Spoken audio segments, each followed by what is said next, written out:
Well, welcome everybody to the VTUK Roundtable luncheon. Traditionally a fairly informal affair. Friendly. And friendly. Our USP is to be exactly that: boutique, high street, part of the community, and to serve our local area. Okay, I'm Russell Quirk. I'm the founder and CEO of emove.co.uk. I'm Gerard. I am the president of the National Association of Estate Agents. I actually think because we charge up front, we offer a better service because, you know, people are committed that money to us. And I think the online experience that is certainly part of the business, and I think what you're aspiring to is something that the whole business should aspire to. That's my point. Jamie, did the local estate agent actually point you in the direction of this nice? Absolutely. It says that we are pretty good.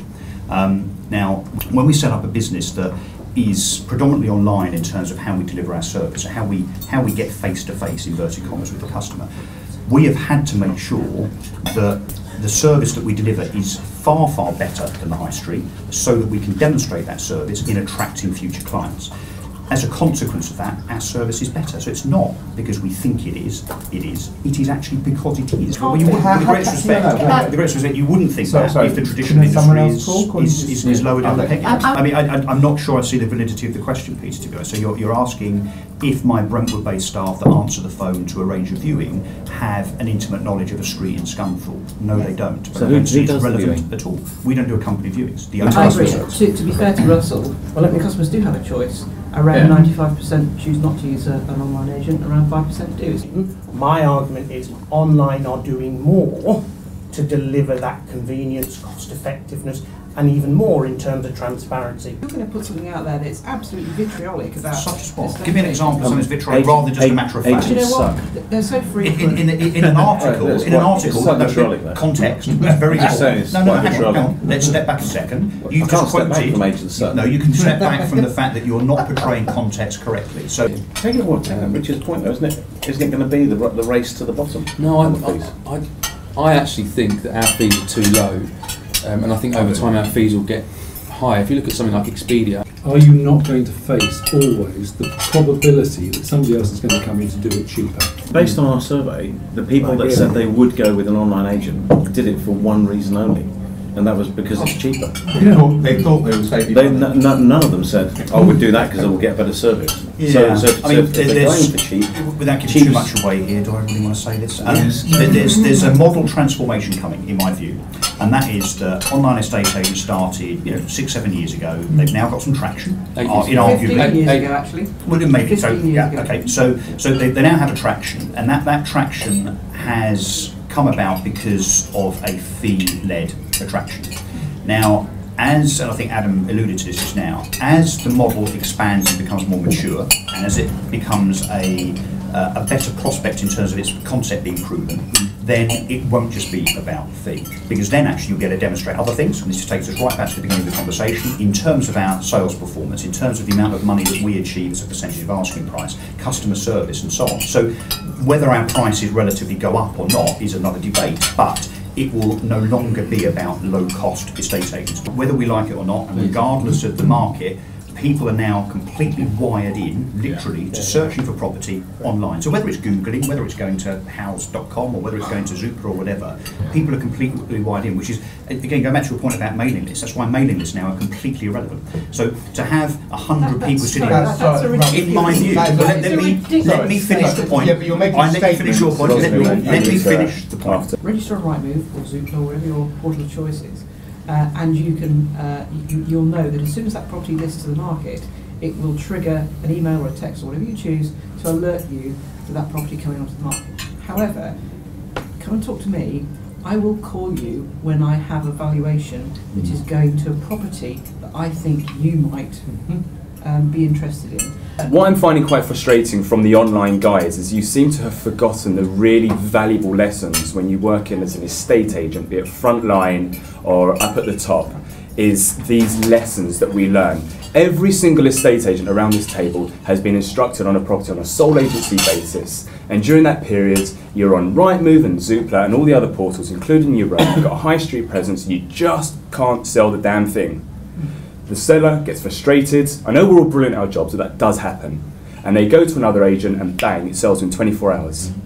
How is that when these buyers, when it sells within 24 hours, how is it that this property sells within 24 hours by another estate agent? Ultimately, because the price that they went on at was always same price. Same price. It's because they have a different Come on, mailing list. we've How all many fell examples victim. are we talking about here? 4 or 5? Too many to You're not count. talking about mainstream. Russell, You're not talking Russell, about mainstream. you've done an estate agent job How for do you 10 know that? Russell, you've done it for 10 years and you've Do you forgotten. know how I know? No, I'll tell you how I know. I'll tell you how I know. Can I answer the question? in London. I'll tell you how I know. You're right. I have. I know I'm right because I'm running an estate agency and you've done it for 10 years. But if you let me come back after Michael, then I'll tell you why I think. Another analogy, we had a property for sole agency. I'm giving you analogies. We had a property sole agency. It was in amazing, this is on lettings, but it's the same analogy. It was in perfect condition, right next to Fulham Broadway station.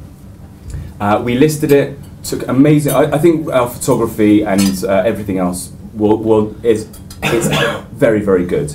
Everything went online. She also wanted to use Winkworth. She had a relationship. She had an offer through Winkworth, but still wanted to use us. We had an offer, the tenant didn't perform. Winkworth had an offer. She told Winkworth, no, I've let it through house. Our tenant still wouldn't perform. In the end, the Winkworth tenant left, our tenant wasn't performing. So she said, guys, I've got to list it, and went to Marsh & Parsons. They had not 1, 2, 3, 4, 5, 6, they had 7 asking price offers without it even hitting the portals. Now Marsh & Parsons. Well, can I give examples? But James, that's a single example.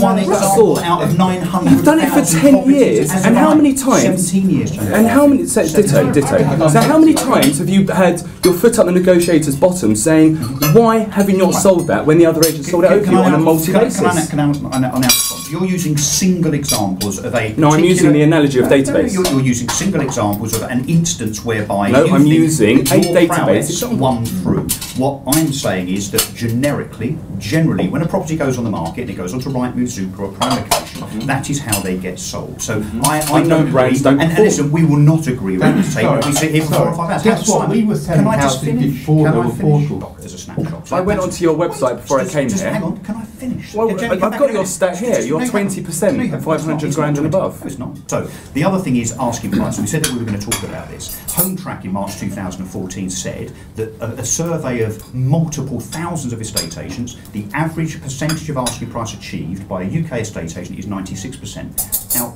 our research on all of the properties, and I mean all, not excluding the inconvenient ones, from April up until the end of June, is that we achieved 99% of asking price. So my performance was better. Original asking price or the final asking price? The same parameters as Home Tracks. The methodology of our research was exactly the same as Home Tracks. The methodology entirely the same. Ours is 99%. The UK average is 96%. So, guys, I'm afraid, with the greatest respect, when it comes to performance, and the amount of properties that sell and the price they achieve, traditional agents do not have an argument that online is not as good. Russell, when you're listing a property, I've gone onto your website. You're listed a property. I can only talk about my area. It's sold subject to contracts. Congratulations. Saved them loads of money as well. What do you want to say? Saved them. I think they've lost them £324,000. Really? This is We're talking about single examples again, Jamie. Yeah? 320 grand, I'd be pissed. It's a 988 square foot property in SW6, Chowden Road. I won't bore you with the technicalities, but it's in SW6, and we're averaging about £1,000 in SW6. Chowden Road, a bit far from the station. You've got a tyre changing place at the end of the road. It's probably about £900 a square foot. You listed and sold it at 565. You don't know what we sold it at, Jamie. Okay, you listed it at 565. Okay, it's worth about 889,000. If you went 300 grand over asking price, well, I'll go on to the land registry. You haven't seen the property, point A, so you are not qualified. It looks lovely. It looks lovely. I'm sure it does. You haven't seen the property. I've seen the floor plan. You talk about I've got the floor plan here. You don't know what's behind it. You don't know what's to the side of it. Of course I know Chowden Road. I know it intimately. Absolutely. You also don't know what. Of course I do. So I've got the floor plan here. I've got the pictures. Without looking at particular examples. Russell, come on. I'm a local estate agent. I know Chowden Road and I know the property owner, I know the condition because I've got the photos. And at 565, Jamie, that's At the ridiculous. bar, come back round and finish. Jamie, it's silly to We use can't one get- example. we when can't we're get- talking Okay, about generic. Old Brompton Road, 350,000. Quite interested in, if I may just interject on this, just your point about building up trust and driving from Southend, or sorry, wherever you were driving from, up to Carlisle and all this sort of thing. I come back to this rather boring point about valuation. Everybody's saying, well, we're getting 99% of asking price and all this sort of stuff. How on earth did you value something in Carlisle when you were coming from here? How on earth can you build up trust with people? I reckon you were just going up there and saying, I reckon it's worth about 106. I've had a quick look through. Sorry, That's You controversial. just said he let the high street agents do it. They instructed me at So the you price. turned to the they experts for your valuation Right. of They those. instructed me. That's interesting. They instructed me at the price. But They did wanted you to- actually- like they did you instructed you question- on the price they want to put it on for I with completely you. take your point. I'm not trying to penetrate locally like you are. I don't need 40% of a town. I don't need that, and that's not what I'm looking for. But what I want to somebody who do is has list 40% of a town is going to have far greater knowledge of property prices and Well, no, they might do, but I don't think it's To be relevant. fair to Could your business Emmersworth. exist without Rightmove? I think Zoopla? we'd be crucified without prime location and Yes, of course, Rightmove. prime location, sorry, yeah. I think we have changed. So what for are the that. things that you think you can learn from online agents? Well, I was making a few notes. Good. I think the idea of having your stats online, your feedback online. I think all of these things are things which, funnily enough, B&G have done. They've reversed REPIT in the sense that you now actually give your clients access into your database so that you can see. And you were mentioning this, Jamie, yourself.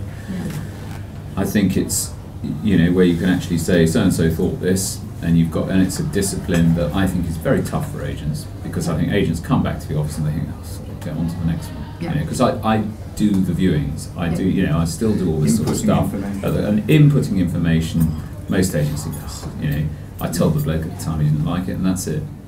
And So- they go, and off we So go to Thursday the next or one. Friday next week, Richard, when shall I? We have been aiming to do this for about a year, and it's a big ask for us. We are traditional like Yeah. that. You can call it lazy, you can call it what you like. Yeah.